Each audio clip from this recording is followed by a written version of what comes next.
Welcome to Daily Overdose. What is death? Is it the end? Or is it the beginning? And what is life? What is this thing we call life? Indiscriminate. Only when your attention and involvement is indiscriminate does the universe open up to you. Because life is happening because of its openness. This is a fundamental difference between death and life is, people are thinking it's just breath, all right, on one level. That is also openness. Whether you allow this to happen or you don't allow it to happen. Whether you did it consciously or unconsciously, but it's happening, isn't it? Openness is on every subatomic particle, is in communication with everything. That's why this is going on. Breath is happening, so much is happening in connection with everything. It is only in openness you're alive. As you close doors, you're dying in installments. For now, what you want to focus on is you're hopelessly average. Amazing. And now it's about recognizing that the average human being is designed to learn and grow and to get better. And so now it's a question of how do we put enough time and energy into something to actually get better at that thing? And that really is the key that we want to focus on. I think when you feel stuck or dissatisfied in your life, it's a signal. And it's not a signal that your life is broken. It's a signal that one of your most basic needs are not being met. Your need for exploration. Everything about your life, about your body, grows. Your cells regenerate, your hair, your nails, everything grows for your entire life. And your soul needs exploration and growth. And the only way you'll get it is by forcing yourself to be uncomfortable. What's the most important key to success? I think it's hunger. It's not getting satisfied. A hunger that doesn't go, a hunger to learn, a hunger to grow, a hunger to serve, a hunger to give, a hunger to create breakthroughs. Most people are hungry till they make a certain amount of money and then they get comfortable. And there's nothing wrong with that, but it's not about the money. It's not about the business. It's about your growth. Because every one of us either grows or dies. People ask me all the time, what does it take to be happy? I say one word, progress. Progress equals happiness, because achieving a goal feels good for how long? A week, a month, 3 months? And then there needs to be something else. And the reason for something else is because you gotta grow. The only thing that I think people should fear is standing still. So I've often said that running 1,000 miles an hour in the wrong direction is better than standing still. Stop waiting for something to move you and move yourself. Every day, move yourself. In the morning, move yourself. In the afternoon, move yourself. At night, move yourself. Be very intentional and very deliberate about moving yourself. Pleasantness is the choice, isn't it? So why is it so much unpleasantness is happening in human experience? Because we never took charge of the inner dimension. We believe by fixing the outside, everything is going to be okay. In the last 100, 150 years, with the advent of science and modern technology, we have fixed too many things on the outside. If you fix any more, there won't be a planet left. Yes, definitely this has brought much convenience and comfort to our lives. In every way, we are the most comfortable generation ever. Do you agree with me? I know you have series of complaints about how things are not okay, but we are the most comfortable generation ever before on this planet, isn't it so? But we cannot say we are the most joyful generation on the planet. We are the most loving generation on the planet. We are the most blissed out generation on the planet, definitely not. We are complaining like crazy about everything, like never before. This is because we fixed the outside. Comfort and convenience has happened, well-being has not happened. If your interiority was handled by you consciously, you would definitely keep this in a blissful state. So is bliss the goal of life? No. Bliss is a necessary condition for life to flower to its full potential, otherwise it will remain constrained. How to address the larger issues of my life? There are no large issues in your life. What is the large issue that you're talking about? It is just about what job to take, which girl to marry, That about covers it. where to go for vacation, whether to get married or not get married, you know? These are the things, isn't it? These are not large issues, these are all little things in your life. Yes. Oh, is it just a small thing whom I get married to? I'm not saying it's a small thing, but as an issue, it's a small issue, little issue. As a consequence to your life, yes, it has many things. But this is something that human beings have done for millions of years. We have enough experience on these things, isn't it? We know that whatever job we take, whoever we marry, it is just the way we make out of it.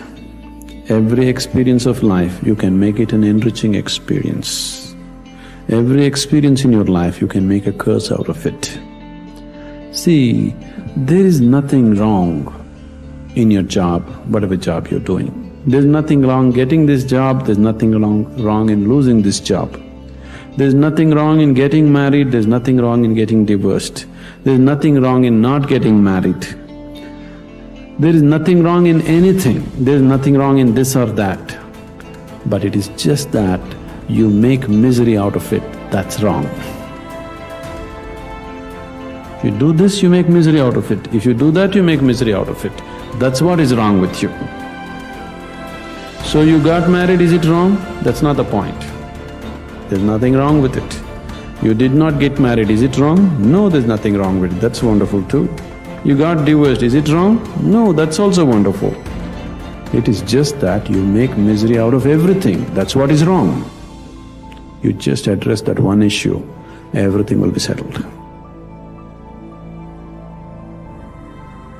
The ego, of course, looks for liberation from its unsatisfactory state. The ego knows it knows something is missing, but it always looks in the wrong place. As we've already said, it looks there but never here. So it never goes deep into life, into what is. It ignores the simple reality of the present moment and looks towards the next moment for satisfaction, for that which I can add that will make me complete. Hence its obsession with future, with the next moment. And hence everybody lives that way, almost everybody, as if the next moment were more important than this moment. And isn't that strange? It's a form of mental illness because the next moment doesn't even exist. Except as a thought in your head. That's the only absolute reality that future has, is it exists as a thought in your head. And it is fine. As for practical purposes, it's a helpful thought that there is such a thing as future because it enables you to make an appointment. So it's helpful. We got here because of future, because of this thought that there is such a thing as future. But there isn't, because nobody has ever seen it or touched it or experienced it. And since nobody has ever seen, touched or experienced it, we can assume that it doesn't exist. And obviously it doesn't, because when the future comes, it's the now. The next moment comes that you wanted to get to, and finally you get there, and it turns out, oh, it's the now again.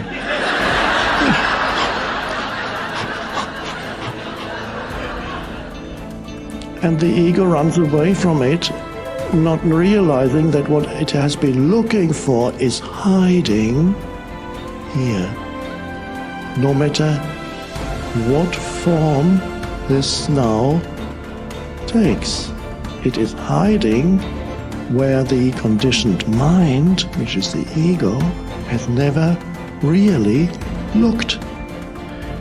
It always made the now, at best, into a means to an end, okay, this now, I need this now because it enables me to get to that more important moment, which is the future. Okay, a stepping stone, best of times. Or the ego had reduced the now to an obstacle. And for some people, that is their normal existence. Every day long, every day long, whatever comes into the now, they look at it as an obstacle. Get out of the way. I want to get there. Every person that comes in, no, I want something else. The ego always wants not this. It wants to use this to get there. It wants to use every person that comes into now to get there. So every person the ego meets, okay, are you going to enable me to get to the next more important moment? How can I use you to get where I want to get to? The now is made into an obstacle. Or for people who are very strongly identified with the egoic mind, they make the now into an enemy. Continuously complaining, it's never enough. They shouldn't, why don't they? This is never. Well, they can go into the most wonderful place, and after 5 minutes, they found the one thing that's not working as it should. And they're complaining, yeah, they should do something about it. If not, I'm going to do something about it.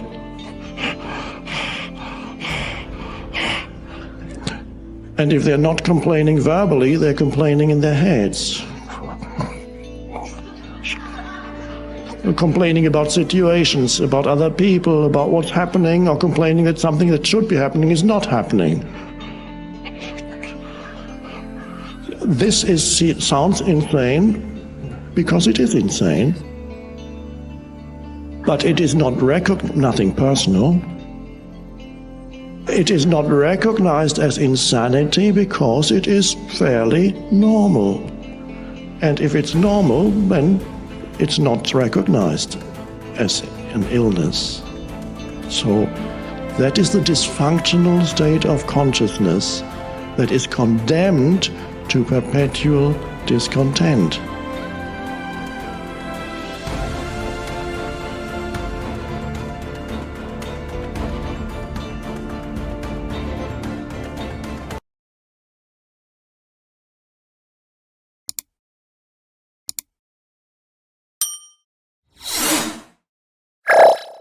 Thank you for watching our videos. Please like and subscribe to our channel so you won't miss another video.